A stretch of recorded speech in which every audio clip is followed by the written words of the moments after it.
Welcome to a new What We're Playing this week. This time we've got zombies on the brain and they haven't finished chewing yet. Yes, game's all about zombies, but not maybe in the same way that, let's say, every game has been since Left 4 Dead. I'm gonna try and give you a more nuanced approach of the genre, starting with, guns, gore, and cannoli. This cooperative 2D action game puts you in the role of a mobster, more of an assassin for the mob that just seems to find himself in a town full of zombies with the mission to retrieve someone alive.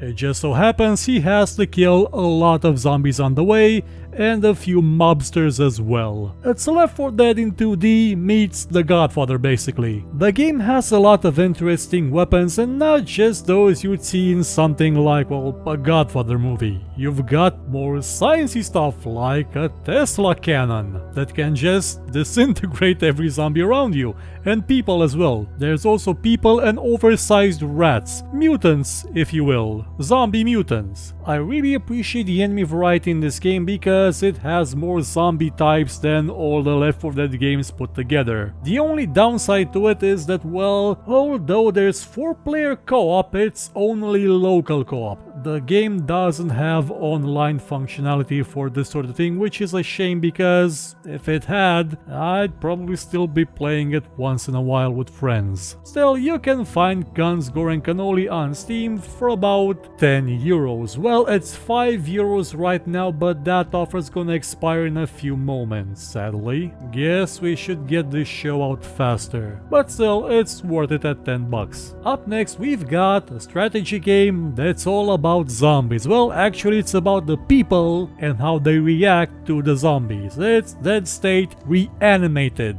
Dead State was announced, if I remember right, back somewhere around 2008. The developers sort of predicted that we'd get a lot of zombie games in the past few years that aren't all that interesting. They're mostly about killing zombies, and some of them have the, this is actually survival, but no, they actually aren't. So they tried to make a game that's, at its base gameplay is sort of like Fallout meets XCOM, because you've got a party, so basically Fallout Tactics, which actually had good tactical combat. It's a game where you meet survivors, you have to make a shelter, you have to gather resources, and there are survivors, other people with which you have interpersonal relations, which can differ from being either friendly or being, let's say you may end up murdering some people. The release version had a few issues, but they're mostly sorted out in the Reanimated version, which is available on Steam now for 20 euros and also on GOG, I think. Lastly, we've got one of the longest in development zombie games I think there is on the market, Project Zomboid. It has, at some points, basically the same concept as Dead State, only you don't have a party, you just have one character that needs to eat, needs to sleep, has other needs, and in the demo version that character had a wife who was injured, and funny story, she was lying in a bed and I was gonna give her a pillow so she would be more comfortable, but the game had the idea that, you're giving someone in a bed a pillow, but you're not actually giving her the pillow, you're using the pillow on her. Let's just say that game got dark in about a half a second, like super dark, darker than most zombie games ever did in their history. Don't let the graphics fool you, Project Zomboid is great.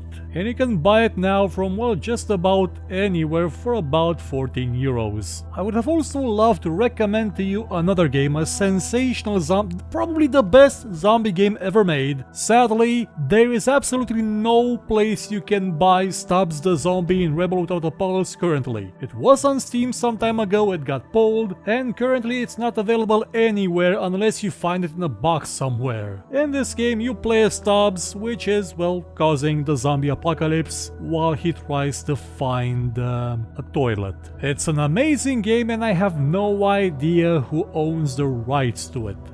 That's it for this edition of What Are We Playing this week. Till next time for a few more gaming recommendations. If you enjoyed this show, hit the like button, subscribe, and share it with your friends. Or, if you thought it was horrible, then share it with your enemies and make them suffer. We shall be your weapon of vengeance. But if you liked what you saw, you could, I don't know, maybe donate, because basically YouTube is horrible at revenue, by using the link in the description, or just buy my book. It's a fantasy book about, well, a lot of stuff. I guarantee it won't suck, and if it does suck, you can find me here and complain about it.